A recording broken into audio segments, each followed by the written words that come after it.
All right, time for another unboxing. This is my Watch King Platinum for July 2021, and this is my 1 year anniversary. This is my 5th Watch Gang watch because I've been doing this for a year every quarter, so I got 4 so far, and this is the 5th one. So let's see what we got.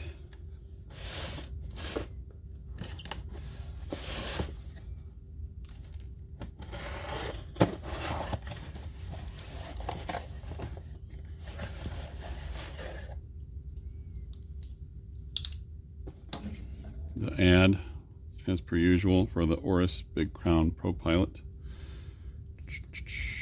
And the Grails for Good. This is one of their charity things they do. It's an AVI-8. I'm excited. Of the two things, there are two brands I really wanted to get from Watch Gang. One of them is AVI-8, so I'm excited. The other one is out of order. So if Watch Gang, if you're watching, it would be great if sometime I got an out of order watch. That would be amazing. Let's see what we got. Oh, it's the Mustang Jubilee Automatic Limited Edition. I don't want to screw this up. I can register my watch. Oh. Topographic map inside. I feel like the Spinnaker had some of that too. Okay. That's cool. Cardboard around it.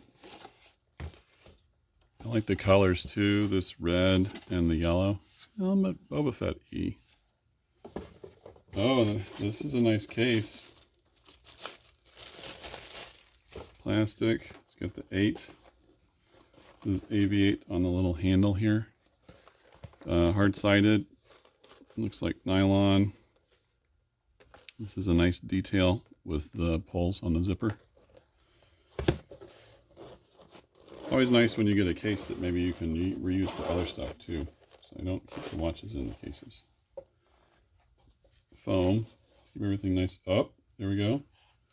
It's got the... Oh, this is actually an information card. I was expecting it to be a warranty card. But let's see, it has some information about the P-51 Mustang airplane. Yeah, if you want, you can freeze frame it and read it. But most people aren't here to read about P-51 Mustangs. And then there's a little booklet with more data pointing out that the text is modeled after some of the text on the dashboard. And similarly, the overall face of the watch. And then the rotor is actually designed to is inspired by the artificial horizon.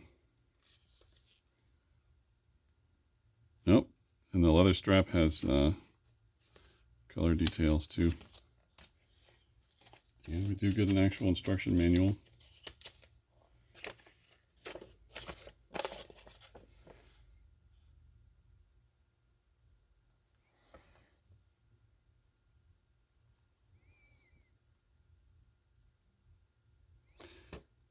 Yeah.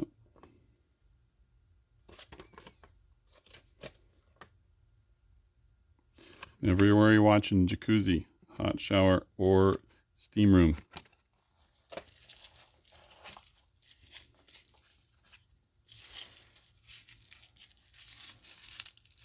It's got tissue paper, that's a first, to protect the watch itself.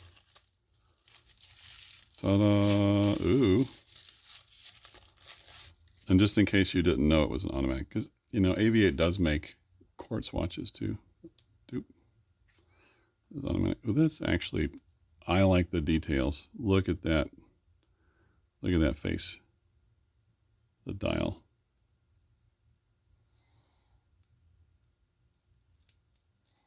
Does bezel rotate? I don't think it does.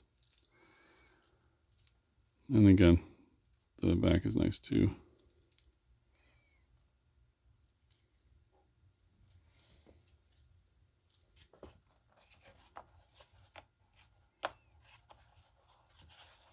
I really do like metal bracelets, but this is a pretty nice strap, I have to admit.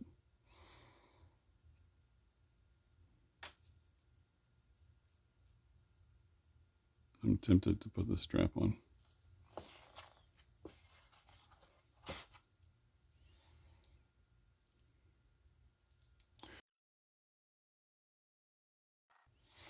I'm peeking in at the movement, and I think it's probably another Seiko NH35. I think 2 out of the 5 watches, now 3 out of the 5 watches I've gotten are NH35s. This one is an NH35. This is the one that I got last quarter that I put a new dial on. I got a video on that if you want to see. I'll put a link up.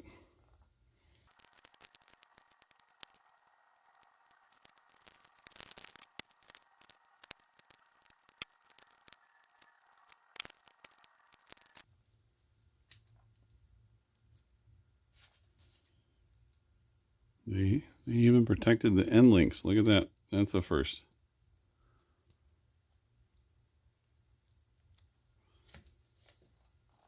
Okay. See, it started keeping time just from me moving it around.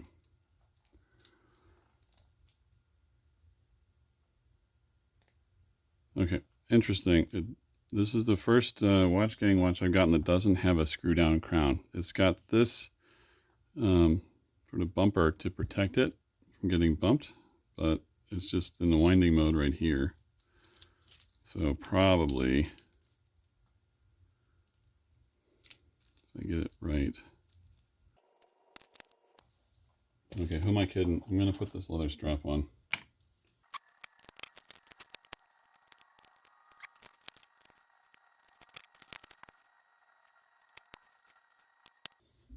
All right, now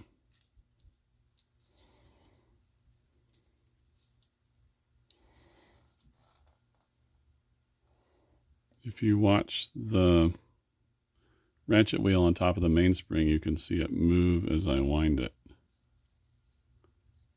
Yeah, almost certainly NH35.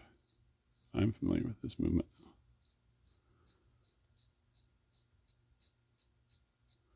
And if we were to sit here and watch the weight move, you could see that ratchet wheel move too, very slowly. But you can see that in the video where I took that guy apart.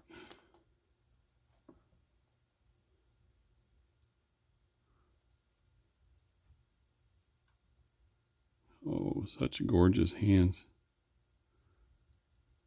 It's now 10:30-ish.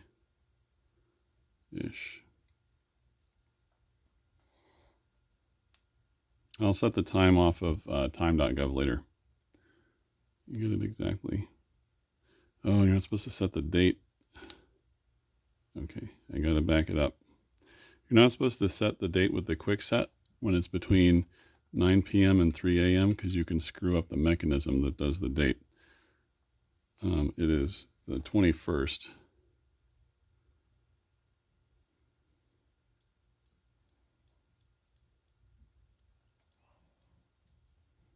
Here, I'll move the hands.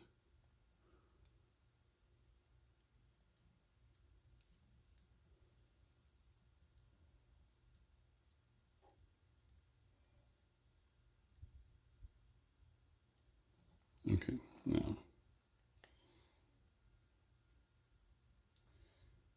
10:31 ish. Okay, and we can put on the time grapher. I'm just going to assume here that's going to end up having more or less the same time graph as the Soviet.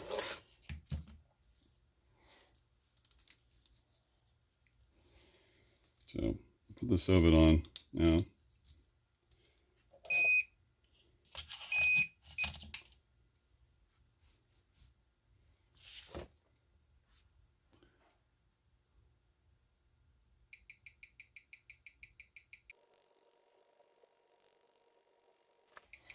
You want it wound pretty well before you put on the time grapher too, so I'm going to wind it for a little bit.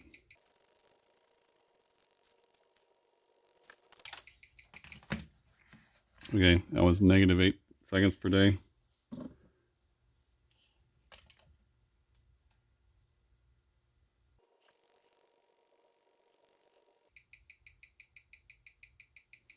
So it's keeping better time, and it's gaining just a little bit, which we like.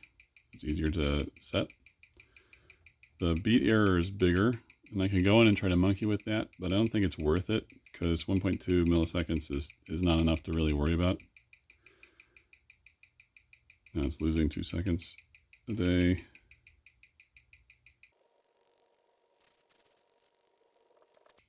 This is the position it is on my wrist most of the time. 14 seconds a day. And if you put it face down at night, what does it do?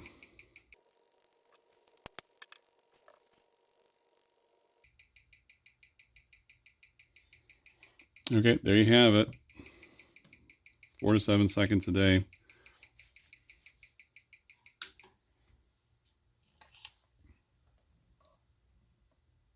That's gorgeous. So, thanks for watching. And if you made it this far, I appreciate it. Please give me a like and subscribe. I'm going to do, of course, one of these every quarter. And I think what I'll do is a kind of a first year retrospective video where I'll lay out the 4 or 5 watches now that I've gotten from Watch Gang and talk about my impressions of them and how it's been. I got some other projects going. I'm building a watch with one of these kinds of movements, an H35 Seiko. And I've got some watches, some antique watches that I am refurbishing. We'll see how that goes. So please subscribe if you want to see more content like that. I got some other things I'm working on. Shoes, do a lot with shoes. I'm learning how to resole them, and I'm doing some fun stuff with refurbishing shoes too. And then I do a lot of other leather work, constructing luggage and wallets and belts and things. So thanks for your time.